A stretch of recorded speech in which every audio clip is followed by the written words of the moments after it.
जब शुरू में हम लोगों ने इसका रिजल्ट निकाला था तभी से ये कोर्ट में स्टे हो गया था और माननीय हाई कोर्ट से स्टे हो गया था। उसके बाद हम लोग डिवीज़न बेंच में गए।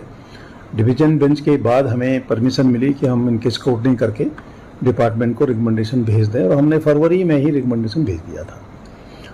और उस बीच फिर ये ज्वाइन नहीं हो पाएंगे क्योंकि उनके यहाँ डॉक्यूमेंट्स का वेरिफिकेशन करने का भी उनका रहता है, हो सकता है ना करा पाए हों। उस बीच फिर काफ़ी लिटिगेशन कोर्ट में हो गए, अलग अलग करीब 12-13 लिटिगेशन वहाँ पड़े, और उसमें क्वेश्चन चैलेंज लेकर के भी हुआ। कुछ क्वेश्चन को चैलेंज किया लोगों ने, और उसमें ज़्यादातर कैंडिडेट वो थे जो डॉक्यूमेंट वेरिफिकेशन तक भी इसमें सम्मिलित रहे, और जब उनका फाइनली मेरिट में नहीं आए तो फिर वो लोग कोर्ट गए, और उसमें काफ़ी लंबी कानूनी लड़ाई चलती रही।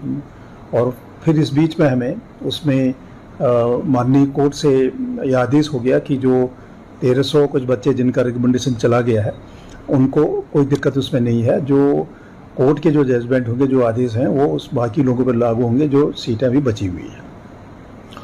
इस बीच एक और केस 7-8 फिर और कुछ लिटिगेशन वहाँ पड़े, जिसमें एक एसटी को लेकर के एक केस और पेंडिंग है, रचना पांगती करके। उसमें स्टे था कोर्ट में, जिसमें अभी 2 दिन पहले उसमें डेट थी। तो उसमें ये था कि भाई 4 सप्ताह का टाइम और दिया जाए, और इसमें फिर उसको सुनेंगे करके। तो क्योंकि इधर से स्टे वेकेट हो गया है 1300 कुछ लोगों का, लेकिन क्योंकि वो भी एलटी रिलेटेड केस हैं तो वो शायद ज्वाइन नहीं कर पा रहे होंगे, गवर्नमेंट या डिपार्टमेंट ज्वाइन नहीं कर रहा होगा। और कमीशन की तरफ से हमने अपनी पूरी, अभी तक हम लगातार माननीय कोर्ट में हम अपना पक्ष रखते रहे हैं, जिससे हम इस कंक्लूजन यहाँ तक तो पहुँच गए कि साहब उन बच्चों को ज्वाइन कराने का आदेश कोर्ट से हो गया है। और अब एक लिटिगेशन और है जिस पे आज भी कुछ चर्चा हो रही है, वहाँ पर बहस हो रही है, और देखिए उसका क्या नतीजा निकलता है।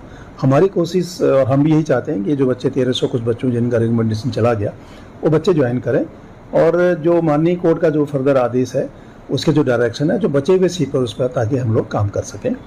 हमारा यही प्रयास है।